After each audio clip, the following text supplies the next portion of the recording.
Hello friends, welcome back to my channel. आज हम Indian geography का बहुत important topic climate of India start करने वाले हैं। ये वीडियो मैं पार्ट में बनाऊंगी क्योंकि मैं चाहती हूँ कि आपका जितने भी कॉन्सेप्ट्स हैं बेसिक से हम लोग कवर अप करें और ये बेसिक से आपका बिल्डअप हो जाए ताकि आप इसे प्रैक्टिकली रिलेट भी कर पाए, समझ पाए और ये आपका फेवरेट टॉपिक बन जाए। ठीक है, तो स्टार्ट करते हैं आज का हमारा टॉपिक।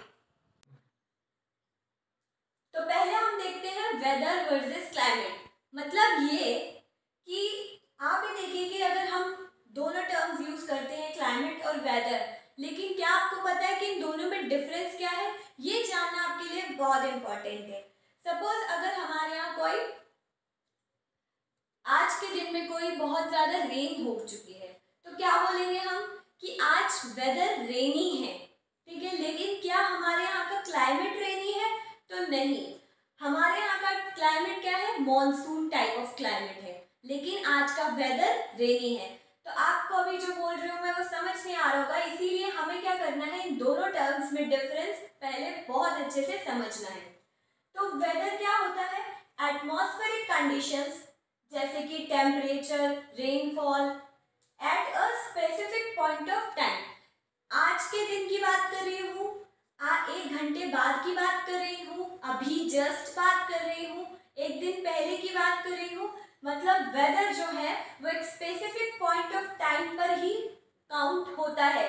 आज अगर बाहर रेन हो रही है तो वो वेदर क्या होगा? रेनी वेदर होगा। ठीक है, अब नेक्स्ट मैं बोलूँ क्लाइमेट। एटमॉस्फेरिक कंडीशंस, टेम्परेचर जैसे rainfall etcetera of a region over a long period of time. जैसे जम्मू एंड कश्मीर है, हम बोलते हैं कि वहाँ का जो क्लाइमेट है बहुत कोल्ड है। केरला, साउथ इंडिया में जब हम जाएंगे तो क्या बोला जाएगा कि वहाँ का क्लाइमेट बहुत ही हॉट है। तो ऐसा क्यों बोला जाता है? क्योंकि वहाँ के जो एटमॉस्फेरिक कंडीशंस बहुत टाइम तक over a long period of time जब एनालाइज की गई तो ये देखा गया कि वहाँ की मैक्सिमम कंडीशंस जो है वो जम्मू कश्मीर की बहुत कोल्ड रही है, साउथ इंडिया की बहुत हॉट रही है। लेकिन क्या वहाँ पर जब हम सिर्फ एक दिन की बात करते हैं तो हम क्या बात करते हैं? About the weather. और जब हम बोलते हैं क्लाइमेट तो वो बहुत टाइम, बहुत ड्यूरेशन का एनालिसिस होता है। तो वेदर जो है वो मिनट टू मिनट भी चेंज हो सकता है, आवर टू आवर भी चेंज हो सकता है, लेकिन क्लाइमेट जो है वो चेंज नहीं होता है over a long period of time. तो आई होप आपको ये डिफरेंस समझ में आ गया होगा। अब हम देखते हैं कि जो लोग स्टडी करते हैं अबाउट द वेदर कंडीशंस उन्हें क्या बोला जाता है। यहाँ से भी आपसे क्वेश्चन पूछ लिया जाएगा, वन लाइनर फैक्ट है। मेट्रोलॉजिस्ट जो वेदर कंडीशंस को स्टडी करते हैं वो मेट्रोलॉजिस्ट होते हैं। जो क्लाइमेट कंडीशंस को स्टडी करते हैं वो होते हैं क्लाइमेटोलॉजिस्ट। जो हमारे इंडिया का क्लाइमेट है वो सब ट्रॉपिकल मॉनसूनी क्लाइमेट है। मॉनसून मतलब सीजनल रिवर्सल होता है, हमारे यहाँ पे रिवर्सल ऑफ विंड्स होता है। जैसे कभी गर्मी होती है, कभी सर्दी होती है और कभी बारिश का मौसम होता है, तो यहाँ पर विंड रिवर्सल सिस्टम चलता है, उस सिस्टम को ही मॉनसून बोला जाता है। तो हमारे इंडिया का जो क्लाइमेट है वो मॉनसून टाइप ऑफ क्लाइमेट है। ठीक है, तो अब हम पढ़ते हैं विंड डायरेक्शंस। देखिए, जब हम क्लाइमेट पढ़ने वाले हैं तो हम विंड्स का जो सिस्टम है कहाँ से ब्लो हो रही है, किस डायरेक्शन से आ रही है, north western winds, easterly jet streams, ये टर्म्स हम पढ़ेंगे। आपको पता है these are the complicated terms, तो उनके लिए हमारा जो यहाँ विंड डायरेक्शन जानना बहुत जरूरी है। अगर सपोज इस डायरेक्शन से विंड आ रही है तो हम उससे क्या बोलेंगे कि वो विंड्स जो है वो वेस्टर्न डायरेक्शन की है। इसीलिए आपको डायरेक्शंस पता होना चाहिए, नॉर्थ वेस्ट, नॉर्थ ईस्ट। तो आपको पता है नॉर्थ, साउथ, वेस्ट, ईस्ट, ये तो पता ही है। अब जो ये एरिया है, यहाँ से अगर कोई विंड्स आती है, इधर आ रही है, तो यहाँ पर आने के लिए यहाँ से आ रही है विंड्स, तो हम क्या बोलेंगे? नॉर्थ वेस्ट विंड्स, क्योंकि ये नॉर्थ और वेस्ट के पार्ट में है। आपको लग रहा होगा बहुत सिली चीज है, किसी किसी के कॉन्सेप्ट क्लियर नहीं है, तो it is necessary to discuss it with you. अब इस डायरेक्शन से अगर आ रही है तो ये कौन सा डायरेक्शन है? नॉर्थ ईस्ट डायरेक्शन है। जब यहाँ से विंड्स आएंगी इधर की साइड, तो क्या बोलेंगे? नॉर्थ ईस्ट विंड्स है। यहाँ से आने वाली नॉर्थ वेस्ट हो गई, जिस डायरेक्शन से वो आएंगी उस डायरेक्शन की विंड्स वो कहलाएंगी। जहां आ रही है उस डायरेक्शन की नहीं कहलाएंगी। जैसे साउथ ईस्ट में आ रही है लेकिन कहला कहाँ की रही है, नॉर्थ वेस्ट की। तो आपको ध्यान रखना है north west, north east, south east and south west, जितना भी विंड्स का सिस्टम है। ये डायरेक्शंस बार बार मैं नहीं बताऊंगी, आप एक बार इसे क्लियर कर लीजिए। ओके, तो अब बेसिक टर्म एक सी ब्रीज भी है। ये भी नाम आपने सुना होगा कि 6th-7th क्लास में आ जाता है, बट हम ये यहाँ से ही पढ़ेंगे। This process takes place for the duration of the day. Sea breeze कब होता है, in the duration of day, दिन के समय में होता है। Both the sea and the land surface is heated up by the sun. दिन में क्या होता है, सन होता है, तो हीट होती है हमारी लैंड में भी और सन में भी, दोनों हीट्स अप होते हैं। The sea heats up slower than the land. जो समुद्र हमारा सी है, वाटर बॉडी है, वो स्लोली हीट अप होता है as compare to the land. मतलब ये क्वालिटी है कि जो वाटर है वो धीरे धीरे हीट अप भी होगा और धीरे धीरे ही ठंडा भी होता है। दोनों चीजों में उसका जो प्रोसेस है वो as compare to the land slow होगा, because it has a much higher heat capacity. Thus the temperature over the land surface increases। जिससे क्या होगा कि जो लैंड का टेम्परेचर है वो as compare to water bodies ज़्यादा होगा दिन के समय में, in turn heating up the surrounding air. जिससे क्या होगा कि जो लैंड का जो टेम्परेचर ज़्यादा है उससे उसकी सराउंडिंग की जो एयर है वो भी क्या होगी, हीट्स अप होगी, गर्म होगी। Expansion occurs in the less dense warm air and an area over the land having low pressure is developed. तो जो लो प्रेशर का एरिया, अब लो प्रेशर का एरिया क्या होता है, जो एरिया एक तरीके से बोल लेते हैं हम गर्म हवाओं वाला एरिया होता है, वहां पर जहां पर warm air, densely warm air जो है वो डेवलप हो जाती है, तो लो प्रेशर का एरिया क्रिएट हो जाता है, डेवलप हो जाता है। तो ये एरिया कहाँ डेवलप हुआ, लैंड मास पर। At the same time on the top of the sea, जब हम सी की बात करेंगे तो वहां पर क्या होगा, जस्ट उसका उल्टा होगा, क्योंकि वो ठंडा एरिया है as compare to the land mass. High pressure area develop होगा। तो जो गर्म वाला एरिया है वो कौन सा एरिया हो जाएगा, लो प्रेशर एरिया, और ठंडा एरिया जो हाई प्रेशर एरिया हो जाएगा। Due to the difference in the pressure and the air flows from high pressure over the sea. देखिए डिफरेंस एयर के प्रेशर में, एक तरफ हाई प्रेशर एरिया, एक तरफ लो प्रेशर एरिया, एंड जो हमेशा विंड्स जो फ्लो करती हैं, मैं आपको बता रही हूँ कि हाई प्रेशर से लो प्रेशर के तरफ जाती हैं। This flow of air from the sea to the land is termed as the sea breeze. तो आपको बता दिए हाई प्रेशर एरिया सी में है, वहां से एयर कहाँ ट्रेवल करेगी, लैंड की तरफ ट्रेवल करेगी, उसे ही हम क्या बोलेंगे, सी ब्रीज। आपको ये कॉन्सेप्ट समझ में आया? मैं इसे आपको एक बार डायग्राम के साथ समझाती हूँ। यहाँ पर आप देख रहे हैं एक तरफ लैंड एरिया है, एक तरफ वाटर बॉडीज है। यहाँ पर हाई प्रेशर का एरिया है, यहाँ लो प्रेशर का एरिया क्रिएट हुआ है लैंड मास पर, और वाटर बॉडीज पर हाई प्रेशर एरिया है। अब जब यहाँ से क्या होगा, यहाँ से जो हाई प्रेशर होने के कारण जो है विंड्स क्या होंगी, यहाँ से यहाँ ट्रेवल करेगी, मूव करेंगी। आप ये डायरेक्शन देख रहे हैं, यहाँ से यहाँ मूव कर रहे हैं ये टू द लैंड। और यहाँ की जो विंड्स है, यहाँ पर क्योंकि दिन के टाइम में ज़्यादा गर्म एरिया है और एयर भी जो है वो गर्म हो रही है, विंड्स गर्म होती जा रही है, यहाँ लो प्रेशर का एरिया क्रिएट हो रहा है, तो वहाँ से विंड्स क्या होती है, ऊपर उठना स्टार्ट हो जाती है। तो यहाँ से हाई प्रेशर से ये ट्रेवलिंग ऐसे चल रहे हैं। तो ये जो दिन के टाइम हो, it is called sea breeze. अब सी ब्रीज के साथ एक और टर्म होती है land breeze. This process takes place for the duration of the night. अब ये कब होती है, नाइट में होती है। And the above mentioned process gets reversed. जैसा हमने सी ब्रीज में प्रोसेस देखा था, यहाँ पर जस्ट उसका अपोजिट होगा, रिवर्स हो जाएगी process. Both the land and the sea start cooling down when the sunset. जैसे ही सनसेट हो जाता है, जो लैंड है वो भी और जो सी है, वाटर बॉडीज है, वो भी अपना टेम्परेचर डाउन कर लेती है, कूल होना स्टार्ट होती है। अब जैसे मैंने बताया, क्योंकि हीट कैपेसिटी जो है लैंड की डिफरेंट है सी से, तो वो ठंडा भी जल्दी होगी, लैंड ठंडी भी जल्दी होगी। उस कारण जल्दी ठंडी हो रही, तो वहाँ कौन सा एरिया क्रिएट होगा, हाई प्रेशर वाला एरिया क्रिएट हो जाएगा।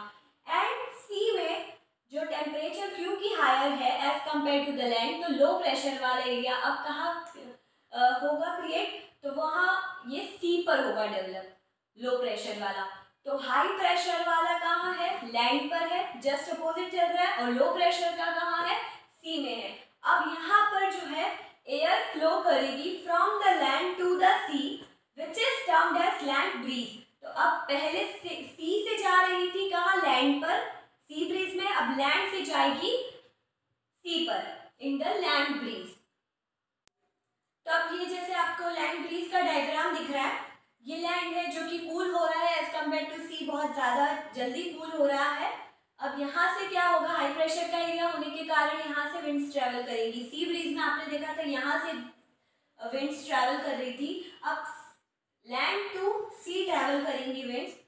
तो ये आप देख रहे हैं, तो कूल ब्रीज ये हो रहा है, वार्म एयर जा रही है वहाँ पर। अब आप ये देखिए कि लैंड ब्रीज कब हो रहा है, नाइट में हो रहा है, सी ब्रीज कब होता है, डे में होता है। तो यहाँ पर अब मैं समझती हूँ कि आपको लैंड ब्रीज सी ब्रीज का कंसेप्ट जो है वो बहुत ही अच्छे से क्लियर हो चुका होगा।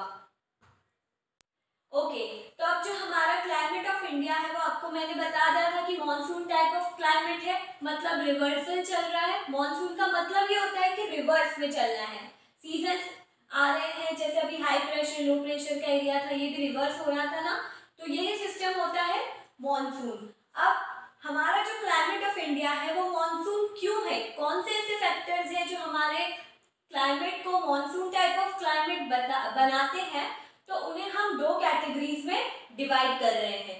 पहला फैक्टर होता है factors related to location and relief. देखिए लोकेशन कौन सी ऐसी जगह है, रिलीफ फीचर क्या होता है कि लैंड का फीचर एक तरीके से कि लैंड प्लेट्यू है, माउंटेन है, या प्लेन एरिया है, या फिर वाटर बॉडी है, that is relief feature. Okay, तो पहला लोकेशन एंड रिलीफ फीचर से भी हमारा जो क्लाइमेट है इंडिया का वो मॉनसून टाइप ऑफ क्लाइमेट है।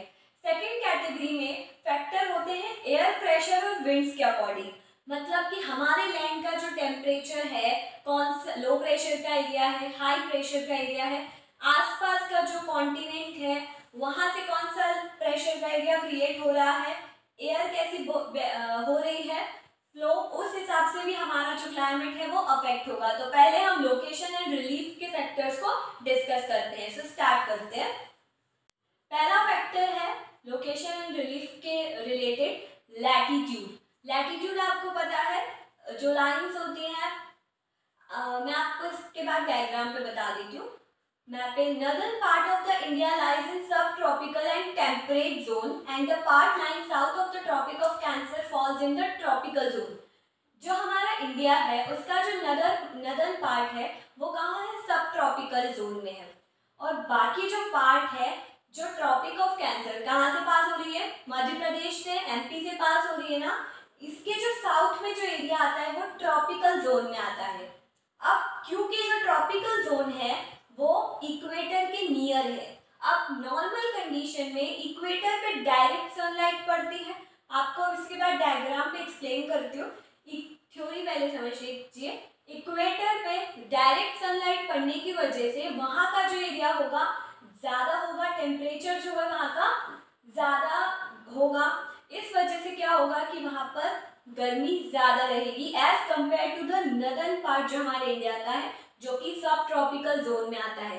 Okay, area north of the tropic of cancer being away from the equator experience extreme climate, मतलब ऐसा क्लाइमेट जो कि चेंज होता रहेगा और ज़्यादा भी बहुत ज़्यादा गर्म नहीं होगा, और क्योंकि जो ट्रॉपिक ऑफ कैंसर के साउथ वाला एरिया है वो क्या है, being nearer to the equator, high temperature वाला एरिया होगा। अब मैं आपको बताती हूँ कि इक्वेटर कहाँ है। यहाँ मैं आपको हमारी अर्थ दिख रही है, इसका जो सेंटर मोस्ट पॉइंट है, ये देखिए आप यहाँ पर जा रहा है, सेंटर मोस्ट पॉइंट है, इसे क्या बोलेंगे हम, इक्वेटर, जो कि हॉरिजॉन्टली जो लाइन, हॉरिजॉन्टल लाइंस जो जा रही है ये होता है हमारी लैटिट्यूड, और जो वर्टिकल लाइंस आती है ना ये ऊपर से नीचे आ रही है, हम क्या बोलते हैं, लॉन्जिट्यूड। तो लैटिट्यूड और लॉन्जिट्यूड समझ में आया, ऐसी लाइंस होंगी, लैटिट्यूड डिग्री लॉन्जिट्यूड। अब आप ये देखिए, ये नॉर्थ पोल है, ये साउथ पोल है, ये इक्वेटर है, सबसे मिड वाला जो लैटिट्यूड और सबसे बड़ा लैटिट्यूड बोलेंगे हम इक्वेटर को, इसे 0 डिग्री पर है ये। अब आप देखिए कि जब सन की जो रेज है वो डायरेक्ट इक्वेटर पर पड़ती है, तो ऑब्वियसली इसके आसपास का जो एरिया होगा वो as compare to other areas जो यहाँ है उनके कंपैरिजन में ज़्यादा टेम्परेचर वाला होगा। तो यहाँ पर आपको ये चीज़ ध्यान रखनी है कि इक्वेटर कहाँ है, लैटिट्यूड क्या होता है, लॉन्जिट्यूड क्या होता है। इसके बाद में आप इधर से जो जा रहा है ना लैटिट्यूड जो होता है वो इक्वेटर होता है 0 डिग्री पर। अब 0 डिग्री जो लॉन्जिट्यूड है वो होता है प्राइम मेरिडियन। तो मैंने आपको दोनों बातें बता दी, प्राइम मेरिडियन क्या है, लैटिट्यूड लॉन्जिट्यूड क्या है, इक्वेटर क्या है। ये ट्रॉपिक ऑफ कैप्रिकॉर्न है 23 डिग्री साउथ, और ये ट्रॉपिक ऑफ कैंसर है 23 डिग्री नॉर्थ। अब ये जो ट्रॉपिक ऑफ कैंसर है ना, ये हमारे इंडिया से जाता है और ये मध्य प्रदेश से जाता है ये। तो आपको समझ में आ गया, हम ट्रॉपिक ऑफ कैंसर के आसपास हैं, और ये जो एरिया ट्रॉपिक ऑफ कैंसर का जो एरिया है, इसके जो नॉर्थ का एरिया होगा as compare to its southern area ठंडा होगा। तो अब मैं आपको दूसरे मैप में इंडिया के बारे में बताती हूँ। अब आप इस इमेज में देखिए, ये हमारा वर्ल्ड मैप है, ये एशिया कॉन्टिनेंट है, ये इक्वेटर है। अब इस इक्वेटर के पास में यहाँ पर आप देखिए कि यहाँ हमारा इंडिया है, इंडिया आपको दिख रहा है। अब ये जो इंडिया है इसका नर्दर्न पार्ट जो है, क्योंकि यहाँ इक्वेटर से दूर है, तो यहाँ का ऊपर का एरिया क्या होगा, नर्दर्न एरिया ठंडा होगा, और ये जो एरिया है, जो सदर्न एरिया है, वो कहाँ है, नियरर टू द इक्वेटर है, तो ये एरिया क्या हो जाएगा, थोड़ा सा हॉट हो जाएगा। तो आप समझे कि जम्मू एंड कश्मीर, पंजाब का जो एरिया है वो बहुत ज़्यादा एज कम्पेयर टू सदर्न जो एरिया है, तमिलनाडु, केरला, महाराष्ट्र, इनसे ज़्यादा ही ठंडा है वो। अब आप एक चीज़ और देखिए यहाँ पर कि हम है कहाँ, हम हैं ईस्टर्न हेमिस्फीयर में है और नॉर्दर्न हेमिस्फीयर में। अब मैं आपको ये कंसेप्ट भी यहाँ पे बता रही हूँ कि जैसे ये वर्ल्ड मैप है, तो ये वेस्टर्न हेमिस्फीयर हो गया और ये ईस्टर्न हेमिस्फीयर हो गया। तो हमारा जो इंडिया है वो कहाँ लाई करता है, ईस्टर्न हेमिस्फीयर में लाई करता है और नॉर्दर्न हेमिस्फीयर में करता है, नॉर्दर्न ईस्टर्न हेमिस्फीयर में हम रहते हैं। ओके, इसके बाद में और यहाँ से कुछ आगे मैं आपको मैप के थ्रू ही हर चीज़ समझाऊंगी। तो अभी आपने समझ गया कि हमारा जो लैटिट्यूड कितना अफेक्ट करता है, क्योंकि ट्रॉपिक ऑफ कैंसर के जो सदर्न वाला एरिया है, बीइंग नियरर टू इक्वेटर, ज़्यादा हॉट है। अब हमारा सेकंड फैक्टर है द हिमालयन माउंटेन। कि हमारे यहाँ हिमालयाज है, आपको पता है हिमालय जो है वो बहुत ही इम्पोर्टेंट रोल प्ले करते हैं हमारे यहाँ के क्लाइमेट के लिए, बहुत अफेक्ट करते हैं उसे। The lofty Himalayas in the north along with its extensions act as an effective climate divide। क्या है कि जो हिमालयाज है जो नॉर्थ साइड में है, उनका जो एक्सटेंशन है वो बहुत क्लाइमेटिक डिवाइड का काम करता है, इफेक्टिव क्लाइमेटिक डिवाइड का काम करता है। उन माउंटेन से, जो पूरा माउंटेन रेंज है, माउंटेन चेन है, वो क्या करता है, provides an invincible shield to protect the subcontinent from the cold northern winds. देखिए, जो हिमालय के भी उस साइड, जो तिब्बत वाला इलाका है, एशिया जो आ गया है नॉर्थ वाला, जो सेंट्रल एशिया है, वहाँ की जो कोल्ड नॉर्दर्न विंड्स है वो हमें क्या करता है, एक बाउंड्री प्ले करता है उनके लिए। वो यहाँ पर इंडियन सब कॉन्टिनेंट को अफेक्ट नहीं होने देता उन कोल्ड नॉर्दर्न विंड से। The Himalayas also trap the monsoon winds, forcing them to shift their pressure first। अब आप ये देखिए कि जो भी विंड्स, जो मानसून विंड्स आएंगी, सदर्न मानसून विंड्स आएंगी